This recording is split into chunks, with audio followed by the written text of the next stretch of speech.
Hello friends, Bihar UP PCSJ और APO exam को ध्यान में रखते हुए आज हम लोग भारतीय दंड संहिता से संबंधित महत्वपूर्ण प्रश्नों को सरल करेंगे। इस खंड में हम लोग केवल 10 प्रश्नों को सरल करेंगे।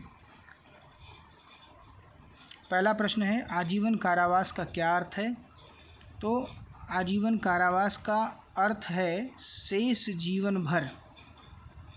यहाँ यह ध्यान देना आवश्यक है कि कभी कभी 20 वर्ष और 14 वर्ष भी विद्यार्थियों के द्वारा समझ लिया जाता है, जो कि गलत होता है, क्योंकि 20 वर्ष की अवधि उस समय मानी जाती है आजीवन कारावास की जब हमें किसी भी दंड की भिन्नों की गणना करनी होती है। तो गणना के पर्पज़ से मेजरमेंट करना होता है, उसके आधार पर आजीवन कारावास का एक मानक तय करना होता है, वो 20 वर्ष होगा। और जब कभी राज्य सरकार किसी भी आजीवन कारावास का लघुकरण करती है तो उस दशा में वह 14 वर्ष से कम नहीं करती है। इसलिए यह दोनों ऑप्शन भी विद्यार्थियों को कंफ्यूज करने के लिए दिए जाते हैं। पुनः आजीवन कारावास का अर्थ शेष जीवन भर से है। नेक्स्ट क्वेश्चन है, भारतीय दंड संहिता की कौन सी धारा संपत्ति चिन्ह से संबंधित है? तो धारा 479 प्रॉपर्टी मार्क्स को बताती है। नेक्स्ट, सेक्शन 195A भारतीय दंड संहिता किससे संबंधित है? तो मित्रों, इसका सही जवाब है मिथ्या साक्ष्य देने के लिए धमकी से है। ये 2006 के अमेंडमेंट के द्वारा इंसर्ट किया गया था आईपीसी में। नेक्स्ट क्वेश्चन है, de minimis non curat lex का सिद्धांत भारतीय दंड संहिता की किस धारा में समाहित है? तो de minimis non curat lex का सिद्धांत भारतीय दंड संहिता की धारा 95 में जनरल एक्सेप्शन के पार्ट में शामिल है।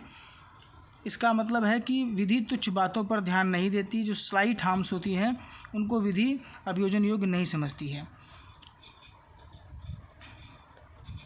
नेक्स्ट प्रश्न है, भारतीय दंड संहिता की किस धारा में सद्भाव शब्द का प्रयोग नहीं किया गया है?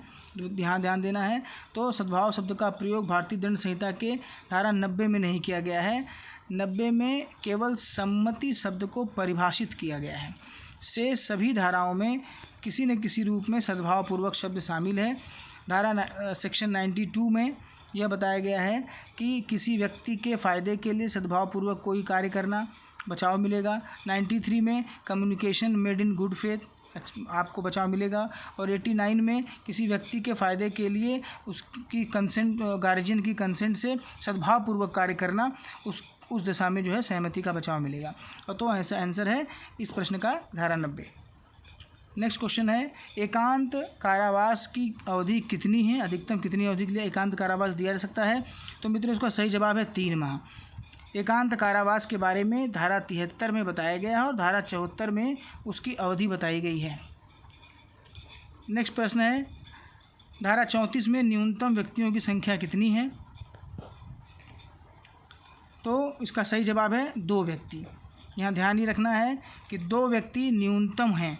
1 से अधिक व्यक्ति होगा तो भी जवाब सही है, 2 व्यक्ति है तो भी जवाब सही है, 2 से अधिक व्यक्ति गलत जवाब है। ठीक है, बाकी शेष तो गलत हैं ही।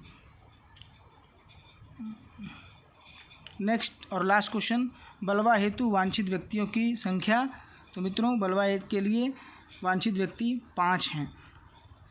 बलवा को धारा 146 में परिभाषित किया गया और 147 में उसका दंड बताया गया है। बलवा यानी कि रॉयट एक ऐसा ऑफेंस है जो अनलॉफुल असेंबली के सदस्यों के द्वारा गठित किया जाता है, इसलिए इसके लिए मिनिमम सदस्यों की संख्या 5 है।